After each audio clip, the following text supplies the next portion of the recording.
Okay, so good evening. Since asynchronous na naman tayo ng Saturday, so ngayon pa lang Thursday, magre-record na ako ng lessons natin. So isang chapter lang muna tong i-record ko, and then maybe the next day mag-record pa ako ng isa pang chapter. Kasi almost a month, parang isang buwan na lang yata ulit halos final exam na. So, syempre, kailangan natin mag-record para kahit pa paano hindi naman nasasayang yung oras natin. Okay, so our topic would be management and marketing of health tourism. Okay, so when it comes to tourism, medical tourism, or health tourism, or wellness tourism, attracting international patient is actually the center or the core of the medical tourism market. So, napaka-importante yung pag-attract sa international patients. Kasi sa health tourism kasi mainly international patients yung target natin. And of course, we believe that this kind of industry becomes more competitive as time goes by. And we can say also na yung mga big players o yung mga recognized institutions, companies, or countries na nadidistinguish, okay? Sila yung may ability to attract foreign medical travelers. Yan. And of course, marketing is the central factor for success in the health tourism industry. So, napaka-importante ng marketing.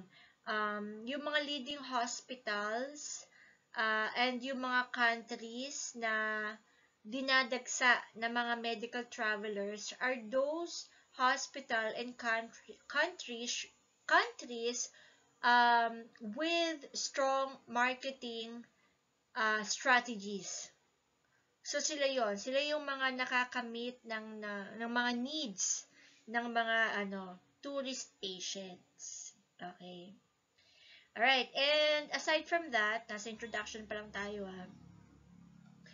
ang mga considered as top destinations for medical tourism today ay Thailand, India, Mexico, South Korea, Malaysia, and others. Okay, so usually sila kasi yung mga countries na yan, they combine strategies for affordability, okay, and quality of healthcare with the availability of attractive sites to offer patients relaxing ambience during recovery. Ewan ko kung napanood niyo yon sa Thailand. Nakalimutan ko kung ano yung name ng hotel doon, but the hotel parang lang naman siya, parang 3-star hotel lang siya or mga 2-star hotel lang siya. It is Filipino-owned hotel na malapit yung hotel niya sa mga clinic na nag-undergo ng mga or nagpe-perform ng mga cosmetic surgery. Tapos ang ginagawa niya, mostly kasi may mga Pilipino rin doon sa mga clinic na nagpapagawa. And then doon nag-i-stay sa kanyang hotel. Parang Fokele yata yung pangalan ng hotel niya. Okay. And of course, yung strategy niya, it helps. It helps din yung mga patients na nagpapa-cosmetic surgery. Kasi, naalagaan talaga after the surgery. So, meron siyang hotel na ino-offer na complete service na. Yun. Okay, sa Europe, sa France, sa Germany, sa Switzerland, Italy, and Poland, medyo nagiging choice destination na rin siya for medical tourism according to the 2016 Medical Tourism Index Report. Okay, so here we have the profiling of wellness visitors. So sa profiling, nandyan yung type of wellness, ano yung product, saan yung location, ano yung typical activities, wellness domains, typical visitors. When you say domain, ba itong domain? Domain parang field. Okay, ano yung field? Yan. Profiling of wellness visitors. So, in layman's language, profiling of tourists means gathering complete information about the tourist for example, nagagather tayo ng information sa tourist. So, information related, for example, to his country, culture, language, food, habits, preferences, ganyan. So, we gather information sa profiling to better understand the tourist or to better understand the person. And then, when we understand the person, we will be able to make his or her stay more comfortable, specifically yung mga foreigner tourist. Okay? So, ginagawa natin yung profiling of wellness visitors para alam natin kung ano yung service na kailangan nila at kung ano yung service na kailangan nating ibigay. Okay? Profiling. So, inaalam natin yung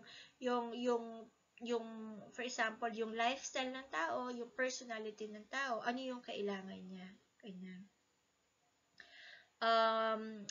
Ano pa ba? We can say that the sustained growth of tourism industry, of course, involves product development according to market needs. Okay? So, itong profiling of wellness visitors, nakakatulong din yan para makapag-come up tayo, okay, ng product. Okay? Makapag-develop tayo ng product according to market needs. Kasi hindi ka makagawa ng product kung hindi mo naman alam kung ano yung kailangan ng mga tao, okay? Ng tourist. Ganyan.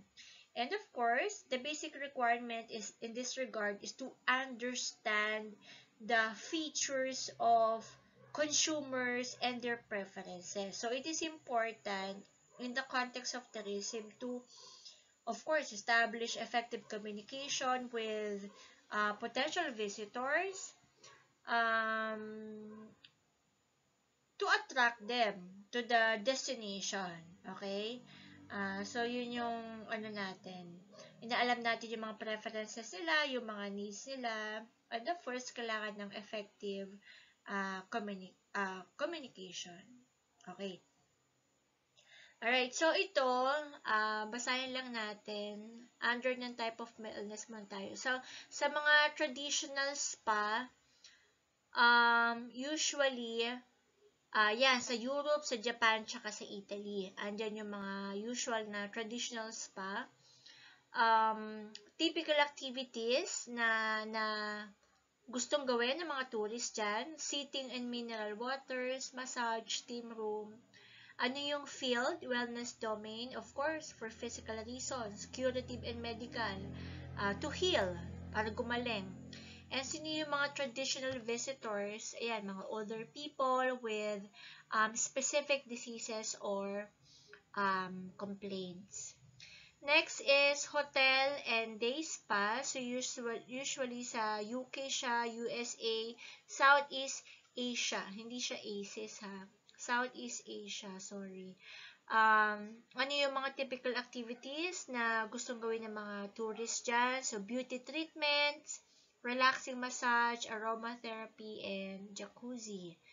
Yung field, domains, of course, cosmetic, and relaxation. So, sino yung mga visitors? Usually, high-income visitors, mga business tourists, yan. Kasi, of course, sila yung talagang nakaka-afford ng ganyang mga treatments. Ganyan, okay? And mostly, women. Kasi, women naman, aminin natin na mostly, women ang malimit na gusto talagang magpaganda. Diba? Syempre, sino ba naman ang ayaw gumanda? Okay, next type of wellness is purpose-built recreational spa.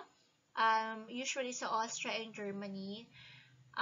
Activities, so swimming pools, thermal, but not medical water. So, ito is mostly for relaxation lang. Kagaya ng nakalagay dyan, wellness domains, physical relaxation, and fun. So, not for medical purposes. Only for recreational.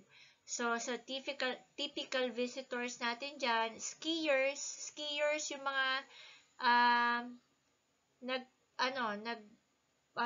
nagpe-play ng play nga ba? Tama ba? Yung skiing, yung sa ice, yung nagsa-slide down sa ice skiing, ganon. Hikers, couples, so syempre couples, gusto mag-relax, families with children, yan. Holistic Retreat Center, okay, holistic, so mostly sa Greece tsaka sa Spain. Yoga, dapat may India dyan eh. Ewan ko ba't wala yung India.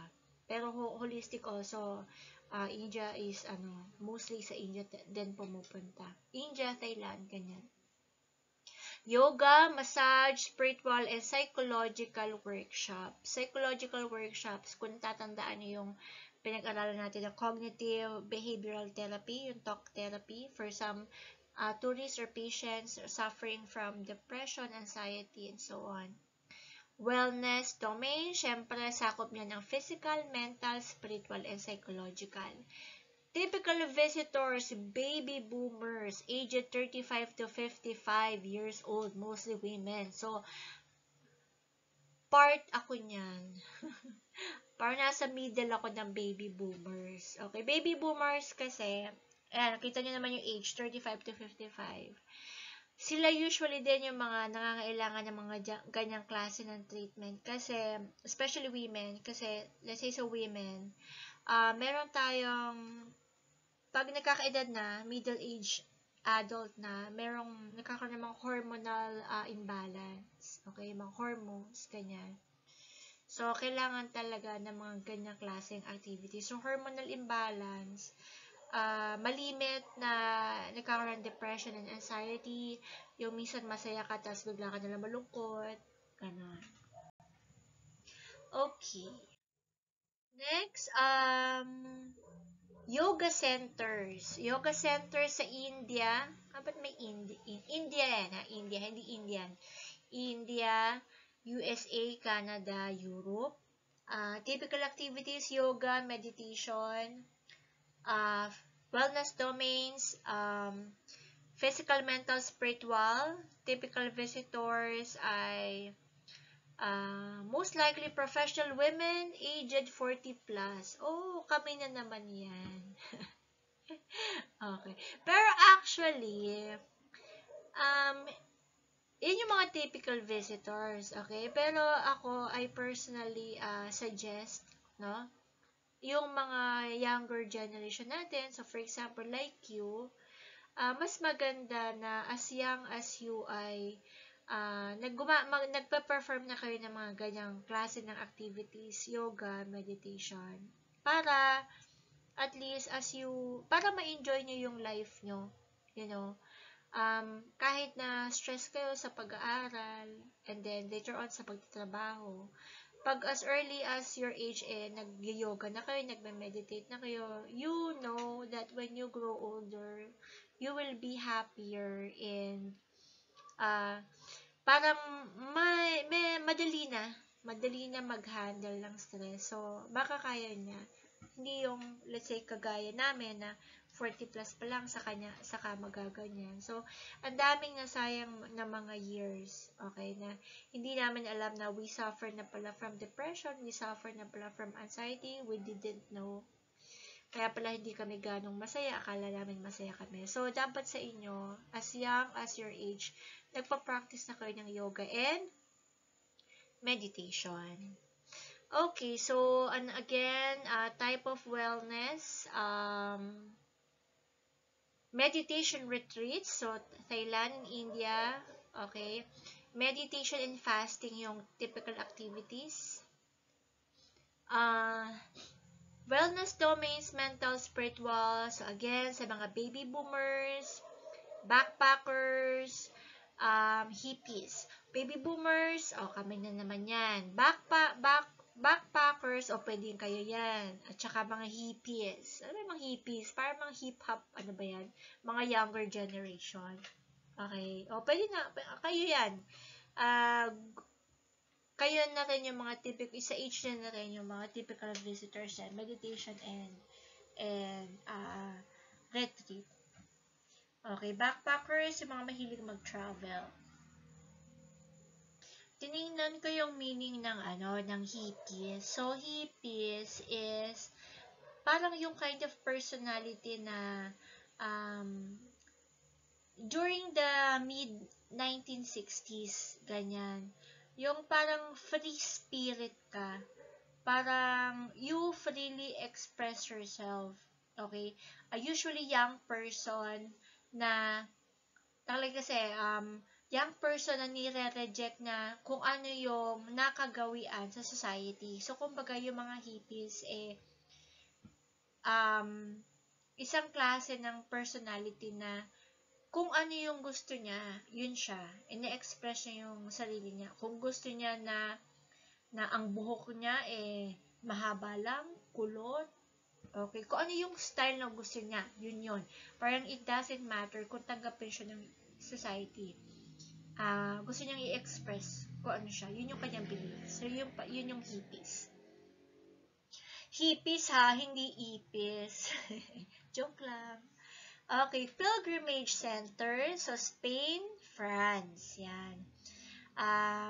Visiting spiritual language, religious buildings, physical, spiritual, ang domains, all ages, but increasingly under 30s, not necessarily religious. Ito yung mga kabataan na, for example, na gusto mag soul searching, alam mo yon, that they want to find something sa sarili nila. Okay? So, sila yan. Nagbe-visit sila ng mga religious buildings, spiritual landscapes. But, it doesn't mean that they are religious. Okay? Medical centers. So, sa Hungary, South Africa, and India. So, ano yung mga activities? Operations, cosmetic. Okay, so, operations, cosmetic, surgery, dentistry, special treatments, wellness domains, physical, cosmetic. Typical visitors, mostly 30 plus years old, where treatment is cheaper than home country. Ito na yung mga professionals na gustong mag-undergo, for example, ng mga cosmetic surgery. So, nakalagay yan mostly 30 plus years old kasi they're the one who are already capable for that expenses. Okay, 30 plus. So, syempre, mga mga professionals nila na. So, kaya nilang mag-spend. And then, they will just travel abroad for those treatments kasi nga, mas cheaper kesa sa home country nila. Okay, so yun. So again, importante rin tong yung profiling of wellness visitors kasi it facilitates improvement in planning sa mga development priorities, marketing strategies of tourism products. So kailangan tong profiling of wellness. Marketing strategies para sa mga services, yan. And it also help for understanding for example, guest-host relationship and the tourism impacts. Okay, so yon. Aside from that then, syempre sa profiling, kailangan alam din natin yung age and sex ng tourist or ng tao, ng ating customer, ganyan, yung kanilang educational status and occupation, para alam natin kung sila ay may trabaho, so capable sila to avail the kind of services that we are about to offer, economic activity status, purpose, and frequency of visit, and also the factors influencing the choice of destination. Typical consumer research focuses on a number of factors. So we have the demographic segments. Okay, demographic segments are clearly important, such as age, gender, income level, life stage, geography, religion, or education. Psychographic segments become even more important for wellness tourism analysis, such as lifestyle, values, occupation, personality, and hobbies. Clearly, the life stage of individuals or the aspiration of being part of tribes makes a difference to their needs. Okay, so kailangan ng demographic and psychographic segment. So, ano ba sila? Itong demographics, so nakalagay na dyan, age, gender, income level, and so on. Demographics explain who your buyer is. Okay, so sino ba yung buyer mo? Okay, so yan ang ine-explain ng demographic segment. So, kailangan natin yan, okay, sa marketing. Psychographic naman is, psychographics explain why they buy. Okay, bakit sila bumibili or bakit nila kailangan ng produkto mo. Okay, ng tourism product mo. Again, demographic explain who your buyer is, while psychographic explain why they buy. Demographics, nakalagay na, gender, age, income, even the marital status. Psychographic naman, information, nakalagay na rin dyan, and also kung ano yung belief system nila, paniniwala, values, goals, and attitudes. Okay? Yan.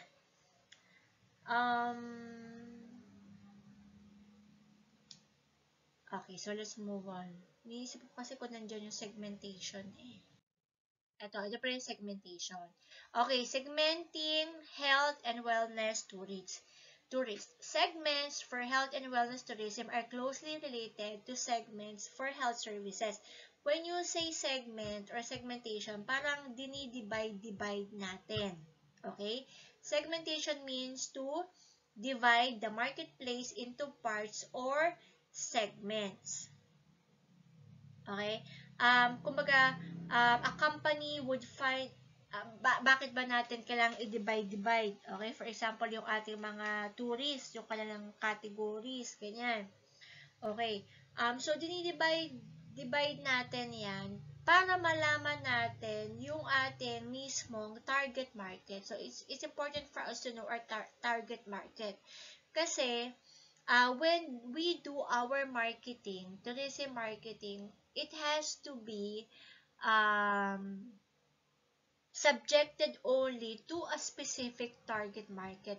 Hindi tayo pwedeng gumawa ng ating tourism marketing strategy sa entire market. Okay, so mahihirapan tayo kasi napakalaki ng market. Okay, napakadaming tao, napakadaming iba't ibang klaseng tao at iba't iba ang gusto nila. Okay, so kaya kailangan i-segment natin. So, because of that, makapag-save tayo ng time, ng cost, at saka ng effort natin. At mas masisigurado natin na kikita tayo. Okay? Okay yung magiging tourism marketing natin. Kesa yung bibenta mo yung product mo sa lahat na hindi naman applicable sa iba. Diba? So, yun. So, the American Society can be categorized, American Society pala to, can be categorized into 5 groups. So, may tinatawag na food actives, 26%, who believe in creating healthy lifestyle through balance of diet, exercise, and nutrition. Well-beings, 23%, who focus on achieving good health through all means, diet, nutritional supplements, or changing lifestyle. Eat, drink, and be merry, 21%, who know that they probably should live a more healthy lifestyle but are not that concerned about it. Okay, kaya siguro be Marys. So, hindi naman talaga more on a purpose nila is to have a healthy lifestyle. Ang gusto nila rin nila is to enjoy. Fence-sitters, 18%, who are neutral about health issues, knowing what to do but would not do it. Magic bullets, pag yung mga fence-sitters, so mahirap mag-market sa kanila kasi alam naman nila kung ano yung dapat gawin pero hindi nila ginagawa. Magic bullets, 12%, who are looking for the one pill, diet, procedure, etc. that would solve a particular health issue. Okay, so why is segmentation important in healthcare? Market segmentation is a potent tool or important tool in enhancing healthcare outcome. So, by understanding the unique needs of each segment, we can develop personalized interventions, improving treatment and patient engagement. Okay, so there are 7 dimensions of wellness. So, kailangan alam din natin yung dimensions of wellness. Okay, so dapat alam natin yung dimensions of wellness para alam din natin kung ano ba yung mga kailangan ng mga tourists or ng patients natin to achieve the well-being na gusto nilang maabot. Okay, so first is physical dimension. Physical wellness encompasses a variety of healthy behaviors, including adequate exercise, proper nutrition, and abstaining from harmful habits such as drug use and alcohol abuse. It means learning about and identifying symptoms of disease, getting regular medical checkups, and protecting yourself from injuries and harm. Developing such healthy habits today will not only add years to your life, but will enhance the enjoyment and quality of those years. Okay, so kailangan yung mga patients or yung mga tourists, patients natin sa wellness tourism, so kailangan nilang ma-achieve yung physical dimension. So, ano yung pwede nating mai-advise sa kanila, mai-suggest, or mai-offer, for example, na treatment, as well as together with the treatment, okay? Health education na pwede nating maibigay to achieve the optimal physical wellness. So, ito yon: exercise daily, get adequate rest, use seatbelts, helmets, and other protective equipment, learn to recognize early signs of illness, eat a variety of healthy foods, control your meal portions, stop smoking and protect yourself against secondhand smoke, use alcohol in moderation if at all. For some patients, for example, na who would like, yung mga may bad habit of smoking, who find it difficult to stop smoking, okay? So, dapat tayo, if we're working in a wellness facility, so kailangan ay baka pag-provide tayo ng mga therapy. Okay, therapy on how to help the tourist or the patient in order to avoid smoking, for example. So, magpo-provide tayo ng mga activities, okay? Activities na considered as therapy, kung saan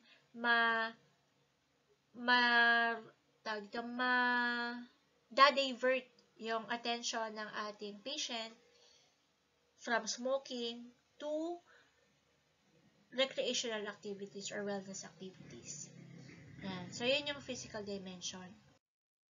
Emotional dimension, emotional wellness is a dynamic state that fluctuates frequently with other 6 dimensions of wellness. Being emotionally well is typically defined as possessing the ability to feel and express human emotions such as happiness, sadness, and anger. It means having the ability to love and be loved and achieving a sense of fulfillment in life. Emotional wellness encompasses optimism, self-esteem, self-acceptance, and the ability to share feelings. So, emotional feelings, emotions. Okay, so, um, ang goal natin, of course, is ma-achieve ng ating patient yung optimal uh, emotional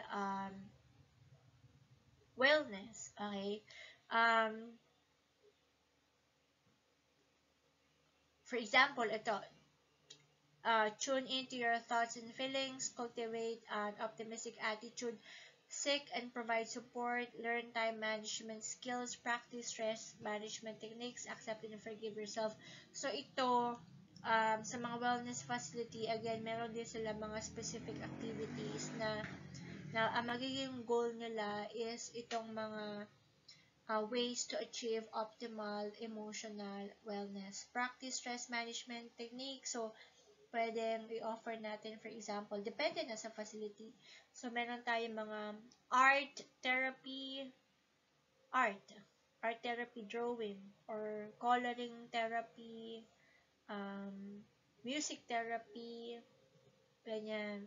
So, yun, like what we have studied before. Okay, emotional dimension. Ay, doble. Okay.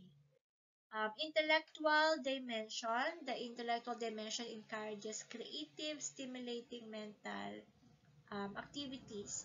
Our minds need to be continually inspired and exercised, just our bodies do. People who possess a high level of intellectual wellness have an active mind and continue to learn. An intellectually well person uses the resources available to expand one's knowledge and improve skills, keeping up to date on current events, and participating in activities that arouse our minds are also important. Um, Tips and suggestions for optimal intellectual wellness include take a course or workshop, learn or perfect a foreign language, seek out people who challenge you intellectually, read, learn to appreciate art. Sa intellectual dimension, is also um, we can also provide a kind of therapy to enhance their mental abilities or yung intellectual dimension nila ay ma-enhance. So,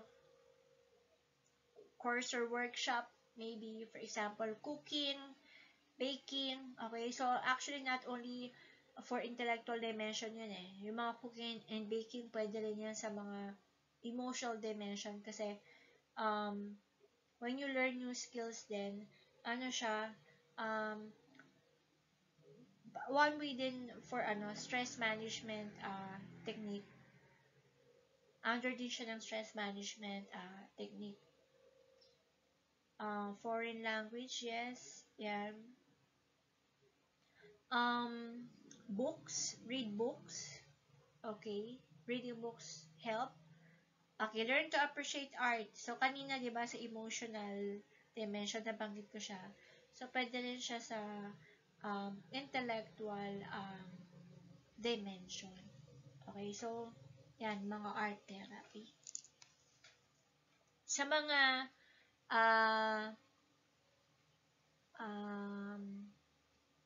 elderly, okay, na gusto pa rin na ma-exercise yung mga mind nila, okay? So, pwede nating gawin yung mga gantong activities for them. Pwede tayo mag-provide mga gantong activities sa mga elderly. Social dimension. So, social wellness refers to our ability to interact successfully in our global community and to live up to the expectations and demands of our personal roles. This means learning good communication skills, developing intimacy with others, and creating a support network of friends and family members.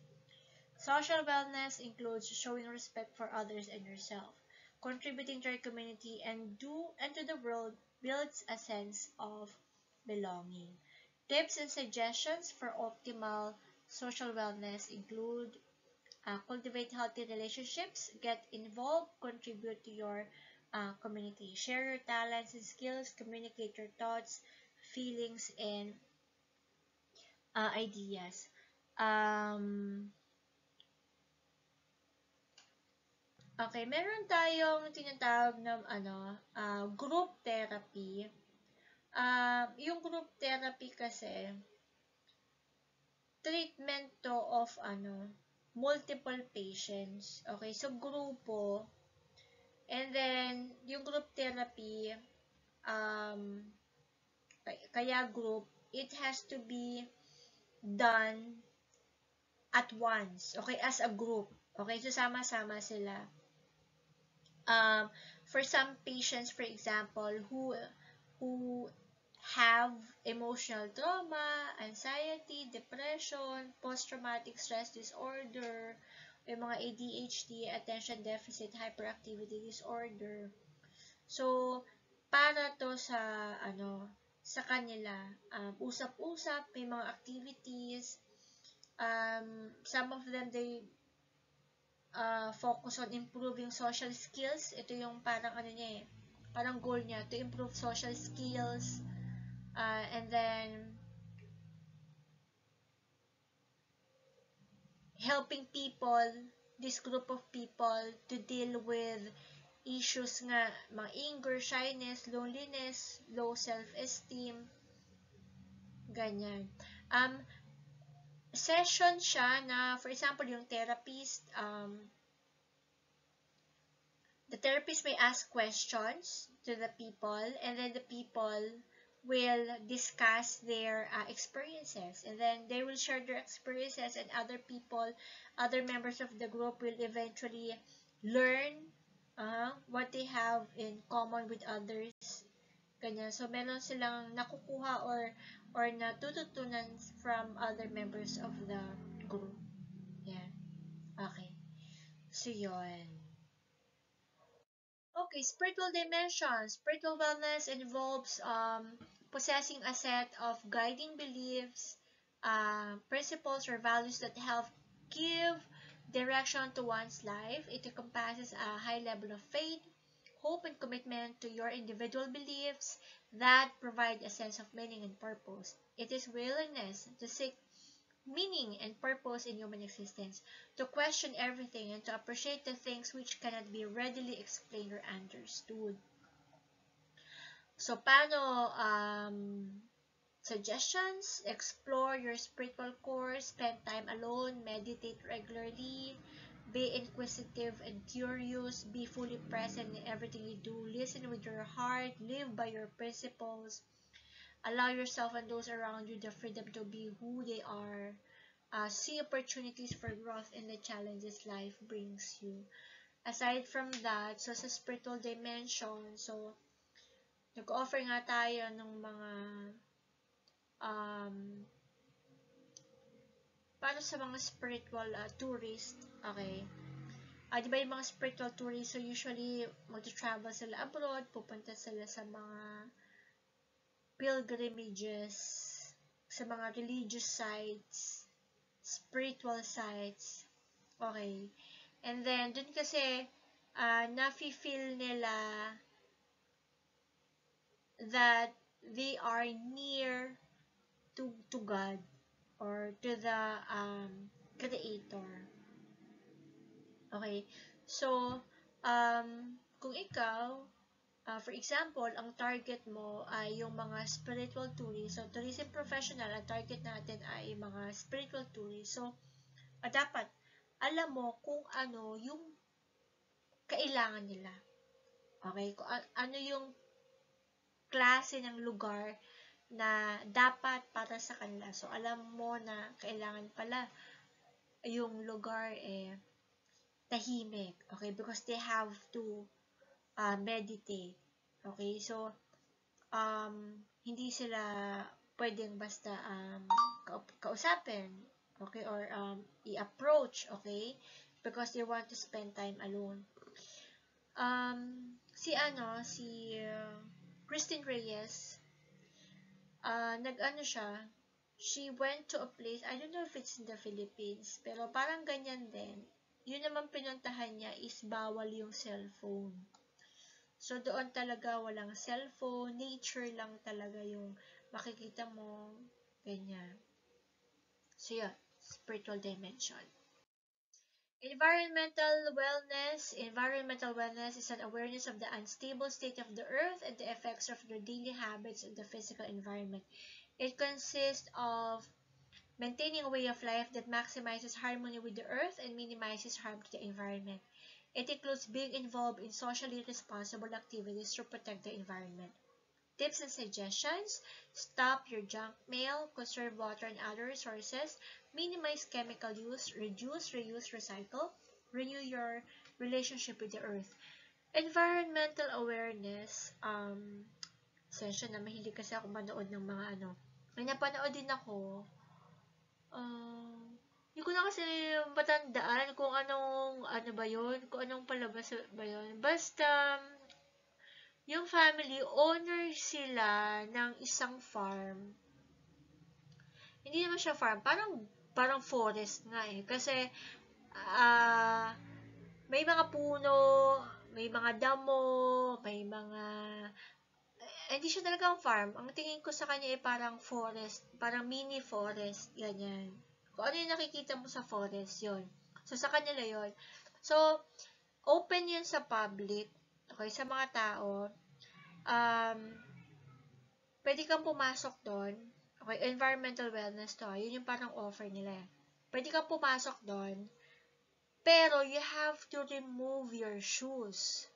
Papasok ka dun sa gubat, dun sa forest nila. Pero nakayapak ka. Wala kang tsinelas, wala kang Yun yung nila. Kasi, ang gusto nila is, yung tourist, or yung tao, ganyan, yung visitor, pagpasok nila doon is ang ma-feel yung nature. Okay? Ma-feel yung environment. Ma-connect ng tourist or ng visitor yung sarili niya sa earth. Okay? Sa mundo. Yun. So, yun yung yun yung parang naman nila, parang strategy nila. Okay? Yun yung ini-offer nila sa mga visitors o yung sa mga tourist nila. Okay, yan. Occupational dimension. Occupational vocational wellness involves preparing and making use of your gifts, skills, and talents in order to gain purpose, happiness, and enrichment in your life. The development of occupational satisfaction and wellness is related to your attitude about your work. Achieving optimal occupational wellness allows you to maintain a positive attitude and experience satisfaction, pleasure in your employment. Occupational wellness means successfully integrating a commitment to your occupation into total lifestyle that is satisfying and rewarding. So, tips and suggestions: explore a variety of career options, create a vision for your future, choose a career that suits your personality, interests, and talents, be open to change, and learn new skills. Okay. So, occupational dimension naman. Okay, so parang ang nito is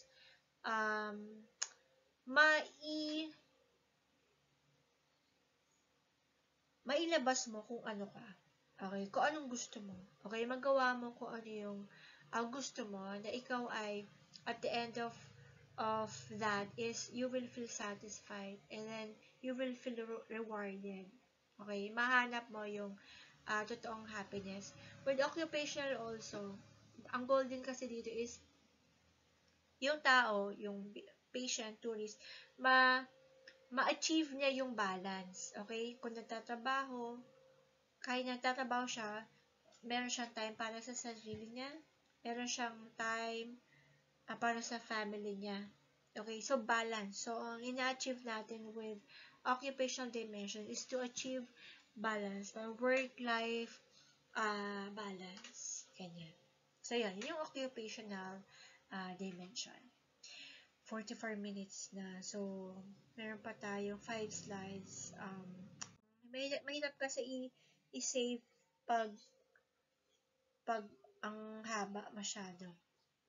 Okay, so spot tourist, ISPA, 2007 estimates that there are nearly 100 million active spa growers, goers nationwide. Okay, itong ISPA,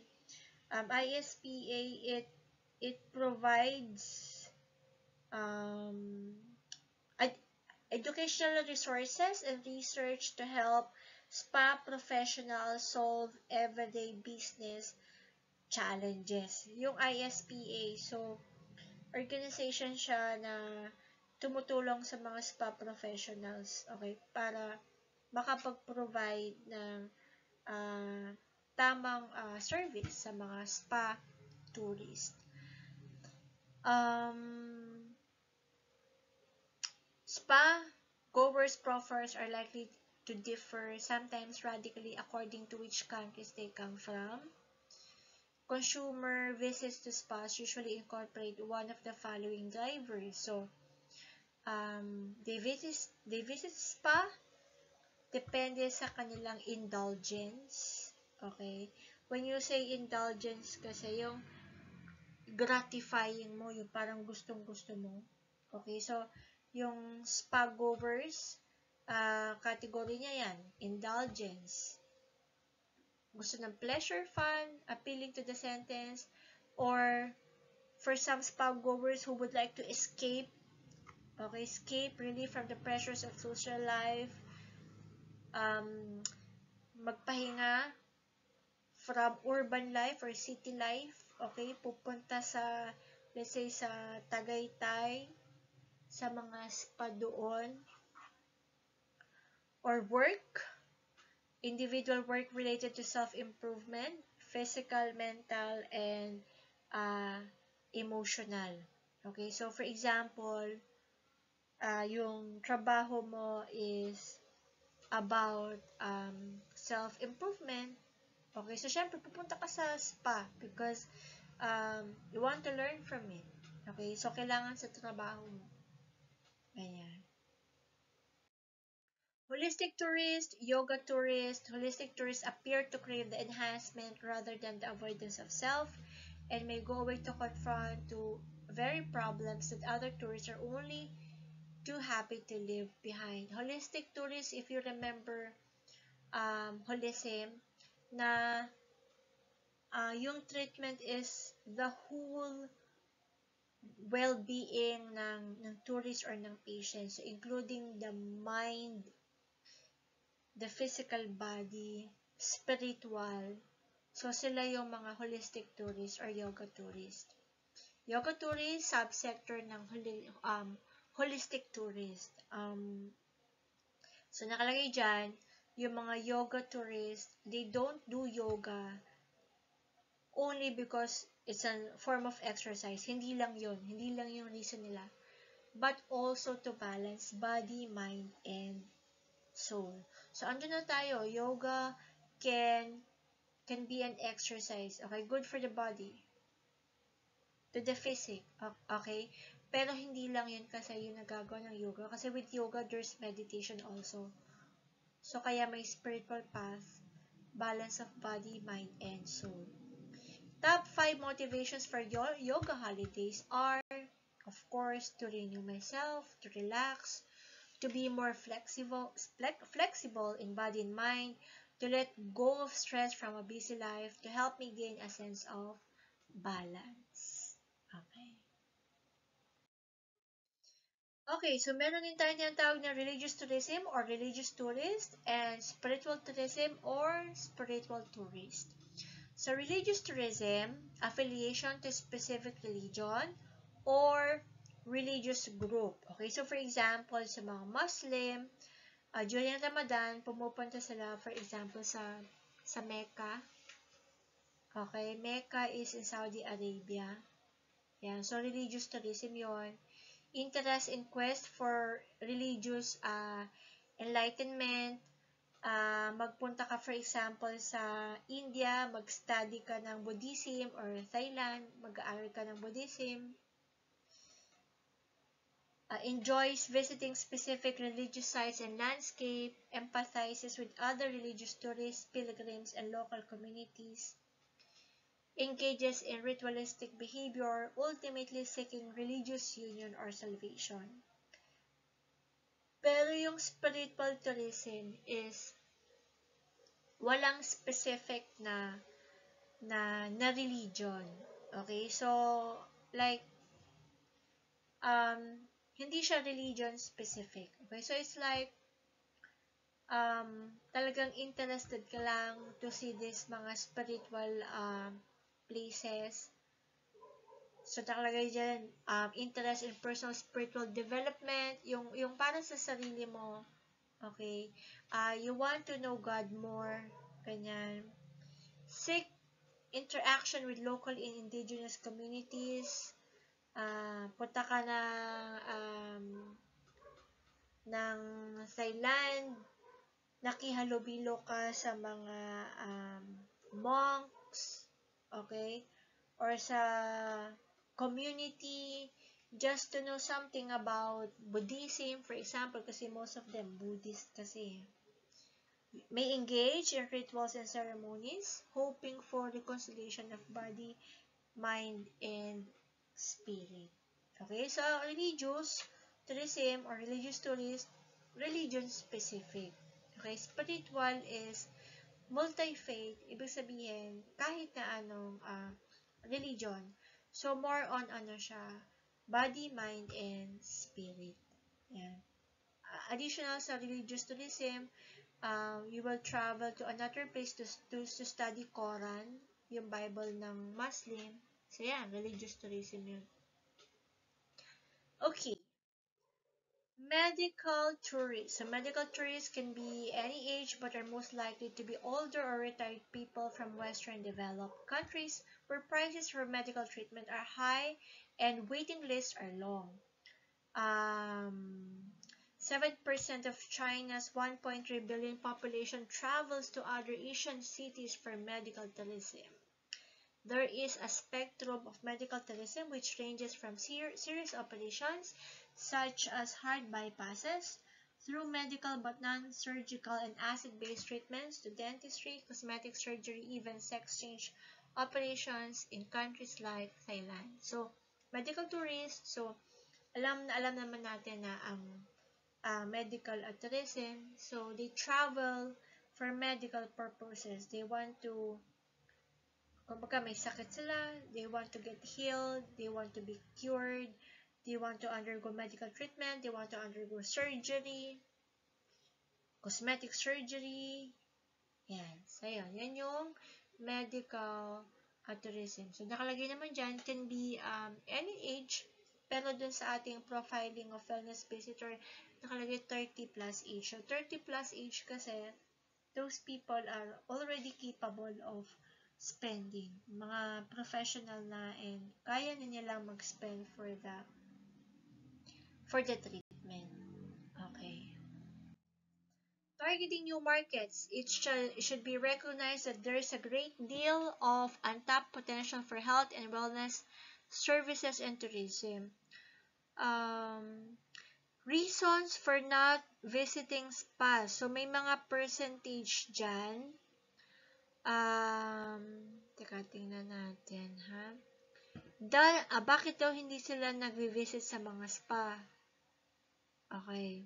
Ito kasi, ito yung mga target natin, syempre. Itong mga to. Yung mga hindi nag-visit ng spa. So, target natin sila kasi, kailangan nilang malaman yung reasons, yung benefits of wellness. Okay? Kaya sila yung target natin. Okay? So, nakalagay dyan, no? 63% too costly. So, ayaw daw magpunta sa spa kasi they believe na mahal. Diba? Yung 11% naman not available in the area. So, kaya sila nag-travel to another place. Okay? So, ito yung mga tina-target natin. So, this one, kailangan to ng more research. So, nakalagay naman dyan, it is clear that more research is needed. Okay?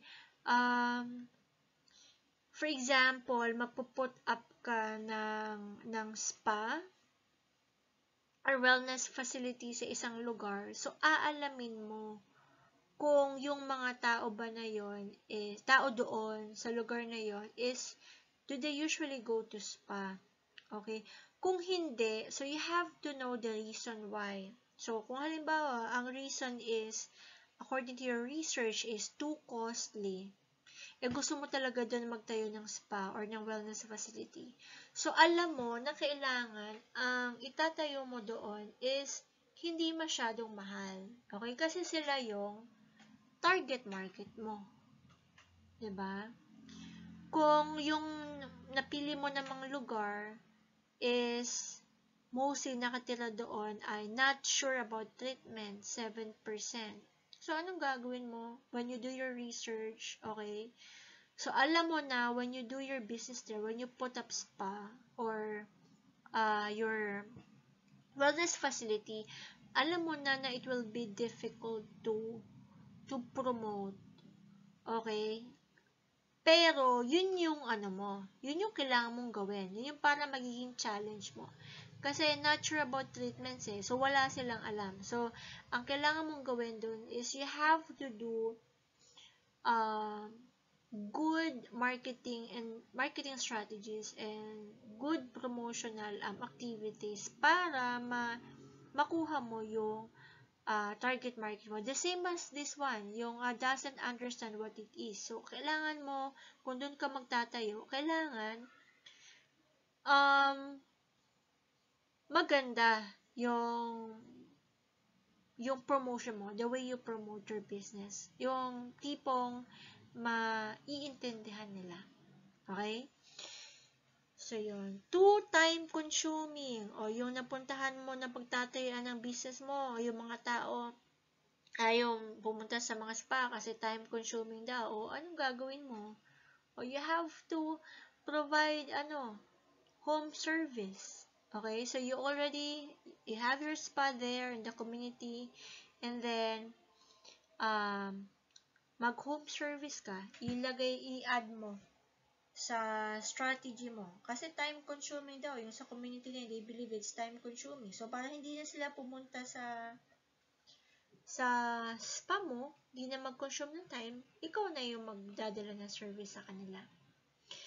Okay, lifestyle factors are becoming the most important determinants of segmentation. Okay, so lifestyle factors, so age group, gender, society, and culture.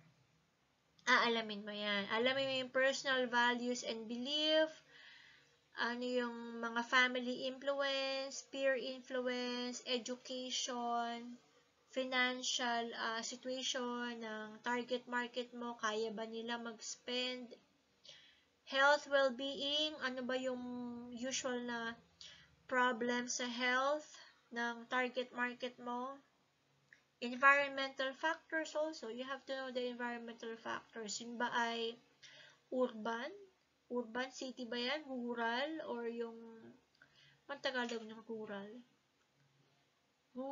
yung hindi siya city. Di ba urban, city? Di rural, hindi city. Kalimutan ko na yun. Ano ba Tagalog ng rural. Ba mga town lang, ganyan.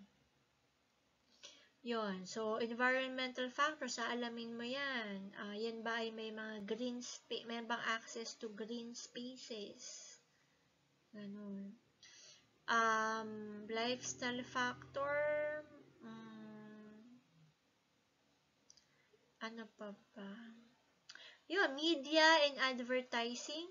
Okay, so, kailangan you know how to promote or market your product or yung spa mo through media and advertising. Okay. Kasi nakaka-apekto yan sa decision making ng target market. Okay, so yun. So that's all for this chapter for tourism marketing. So I hope you learn something. So mag-aral. Okay, thank you very much. Bye.